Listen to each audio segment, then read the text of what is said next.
এটা আগাগোড়াই হেফাজতে ইসলাম সম্পর্কে প্রশ্ন যে হেফাজতের নেতৃবৃন্দ অনেকেই রাজনীতির সাথে সম্পৃক্ত, কিন্তু আমরা বারবার বলছি যে হেফাজতে ইসলাম বাংলাদেশের মধ্যে রাজনৈতিক অরাজনৈতিক সব ধরনের ব্যক্তিবর্গই এখানে আছেন।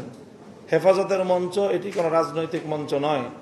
হেফাজতে ইসলাম বাংলাদেশের মধ্যে অনেকগুলো রাজনৈতিক সংগঠনের শীর্ষ নেতৃবৃন্দ এখানে হেফাজতের বিভিন্ন দায়িত্বে তারা রয়েছেন। কাজেই তারা তাদের যার যার দলীয় পরিচয়ে, রাজনৈতিক দলীয় পরিচয়ে তারা রাজনীতি করেন। তাদের রাজনৈতিক বক্তব্য, তাদের রাজনৈতিক এজেন্ডা, তাদের রাজনৈতিক কর্মসূচি এটা কখনোই হেফাজত ওন করবে না। এটা সবাই যার যার দলীয় প্ল্যাটফর্ম থেকে তারা করেন এবং তার দলীয় প্ল্যাটফর্ম এটার জন্য দায়ী বা তার দায় নিবে। হেফাজতে ইসলাম বৃহত্তর অরাজনৈতিক একটা প্ল্যাটফর্ম।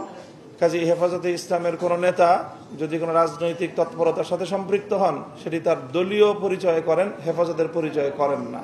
হেফাজতে ইসলাম বাংলাদেশ আগাগোড়াই একটি শান্তিপ্রিয় এবং দায়িত্বশীল সংগঠন।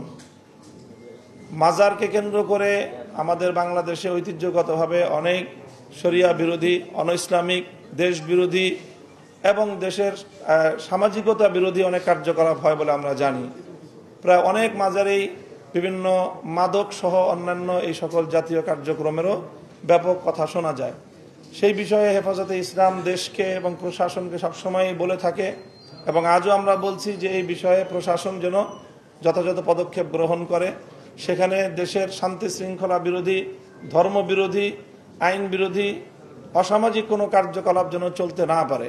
তবে হেফাজতে ইসলাম নিজের হাতে আইন তুলে নিয়ে এই সকল মাজারে কোনো হামলা পরিচালনা করা অথবা আক্রমণ পরিচালনা করাকে হেফাজতে ইসলাম সমর্থন করে না এবং কেউ করে থাকলে হেফাজতে ইসলাম কোনোভাবেই এটাকে সমর্থনযোগ্য বলে মনে করে না।